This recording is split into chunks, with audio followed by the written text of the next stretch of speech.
So now we come to the question of American capitalism in and of itself, now that the listener may have become privy to some of the complaints that have been leveled against American state capitalism. Now comes the question, what can be done about it?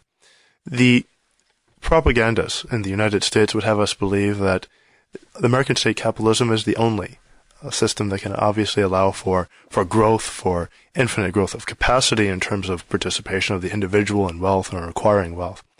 Or, shall we say, the only economy that can be constructed for maximal prosperity. And it would lead one to believe that any other economic system or anything that diverges considerably from the political concepts and the economic concepts of American state capitalism is inherently doomed to fail. We've actually seen examples of alternative forms of capitalism, and we can see that some of the most successful nations in the world, including those two nations, Germany and Japan, who are right now the leaders in the exports of manufactured goods.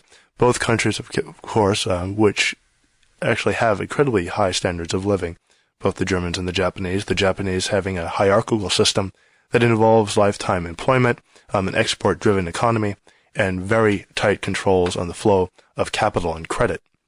The Germans having yet another export-driven economy that maintains high wages, high benefits, and a very stable form of social welfare. The Japanese and the Germans, in the minds of Americans, or those conservative Americans who believe that they have everything figured out, would essentially be two examples of economies that should honestly fail. The Germans and the Japanese by right, in the eyes of the American right-wing economists, should not be having the high capacities for wealth and well-being that they have. What Americans should honestly ask is, what are the Germans and the Japanese, the Scandinavians I'd also like to throw into the pool as well, who have a very highly social democratic society, an export-driven economy, great equality in terms of distribution of income and opportunity as well. What are they doing that we aren't? Why do they have rates of growth that actually exceed ours in terms of rates of growth and productivity and expansion of the substantive economy? Now, let me define my terms. There are first two economies that the listener should be aware of. First, there's the financial economy, and second of all, the productive economy. When the Americans speak about the expansion of their economy, they like to lump these two together. Right now, as one may be aware, here in the late 1990s, the Americans have, as one of their growing exports, financial instruments. The United States financial economy is booming.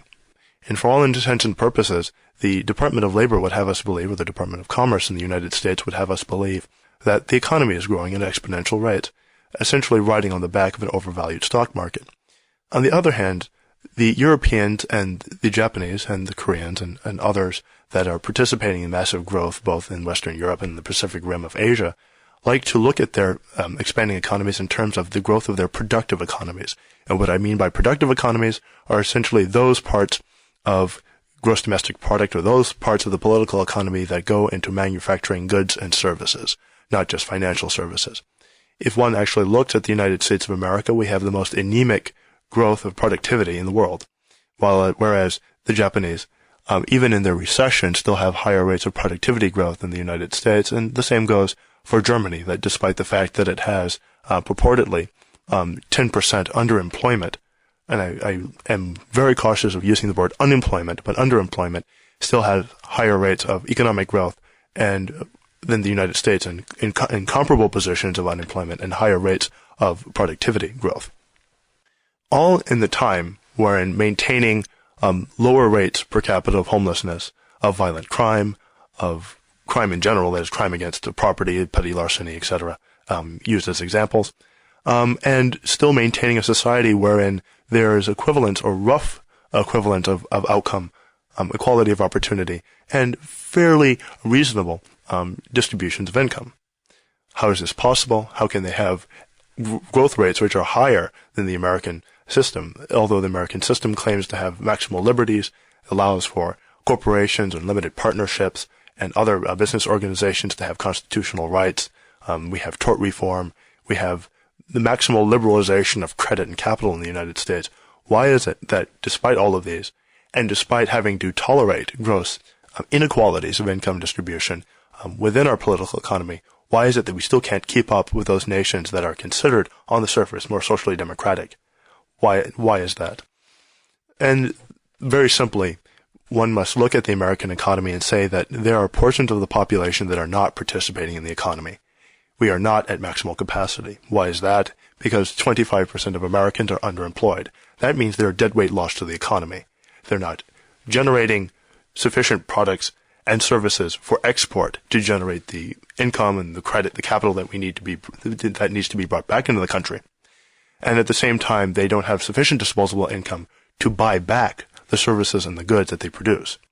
And that's considered by most economists deadweight loss. On the other hand, the Europeans and the East Asians believe that it is essential that they maximize the disposable income of their citizens such that they are full participants in the economy and they can buy back the goods and services they produce. That way, we can actually see that the attempt to maximize capital in the short term that's used in the United States is grossly inefficient, whereas it has been touted by the press as being very efficient. Whereas those blasphemies or those heresies against American state capitalism that are taking or playing themselves out in Scandinavia and in Germany and in Japan, I just use those as examples. There are others.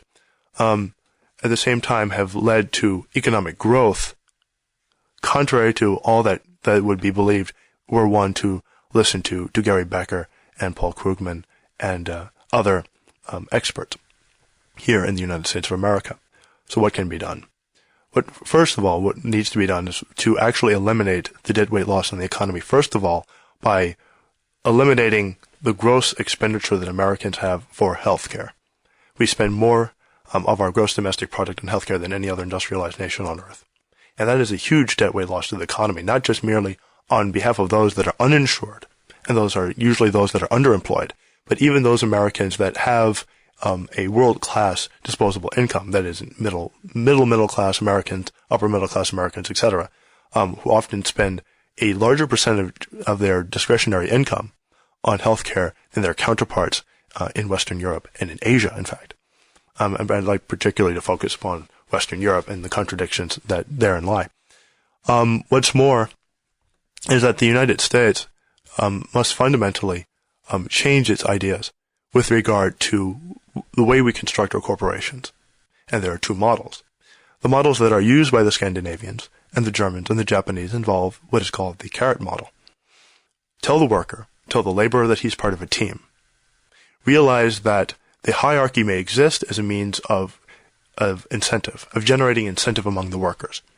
In that sense, we can have distributions of income that are more equal, but at the same time having gradations that maintain incentive. And this is one of the common arguments of the American state capitalists, that more equitable distributions of income eliminate incentive to work harder.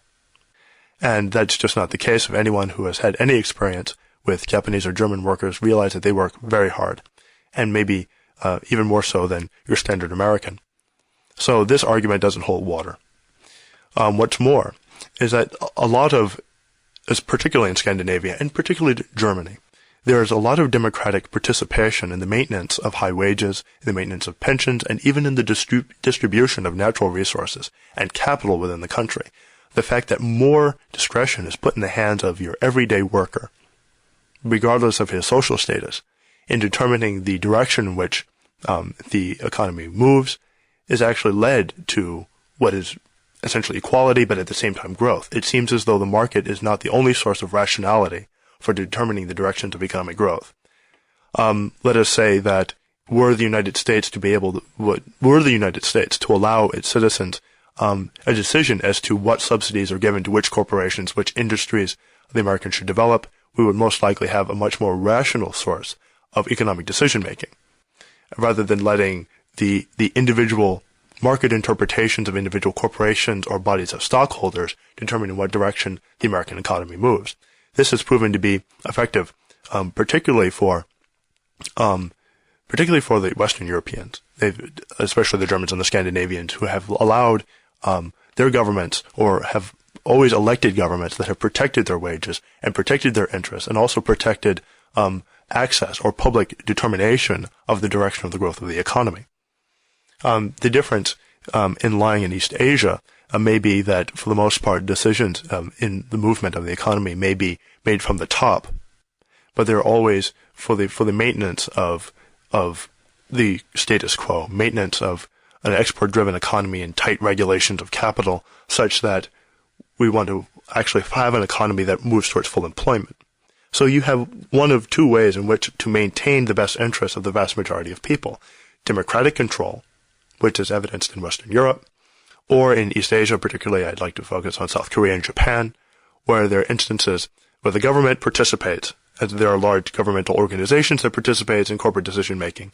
And the idea, to the benefit of the majority, is to constantly make rational market decisions that maximize the income and therefore minimizes unemployment among the general populace. That is not a concern in the United States because we have attempted to disconnect inflation and unemployment. We've attempted to disconnect the Phillips curve, which says that inflation varies inversely with unemployment. We've attempted to destroy that. It is not our interest to maximize employment. Our interest is to minimize inflation. And until we have an organization, and since we are Americans, and since we honestly do believe in democratic institutions, or at least we believe that the majority of Americans believe in democratic institutions, we would want some democratic method of determining subsidies to corporations, determining which companies and which associations of stockholders and limited partnerships are given taxpayer money for the growth of the economy, and lend some rationality from the American population as to what direction they'll find themselves, in what direction we should push wages, in which direction we should push pensions, in which direction we should push unemployment. Are we going to sacrifice small percentage points of inflation in favor of fuller employment in the United States? And can these decisions increasingly be made by the American people rather than unaccountable corporations? The threat, therefore, must first be to reinstate democracy into the United States. We have to put democratic controls back in the hands of the people. We have to realize that corporations and limited partnerships do not have constitutional rights. Only individuals, only human beings, when the American system should have constitutional rights. And therefore, if the constitutional right to prosperity, and we have an idea that part of the liberties of the United States involves motions towards prosperity, then those very individuals who are to prosper should be the ones making the decisions as to how one achieves that level of prosperity. Therefore, using East Asia and using Western Europe as examples of how one can have a full employment economy with equitable income distribution levels, and at the same time high growth, and in the Western case, since the United States is an offshoot of European culture, democratic institutions to allow Americans to rationalize irrational market forces. This could be a way we could solve the crises of American state capitalism.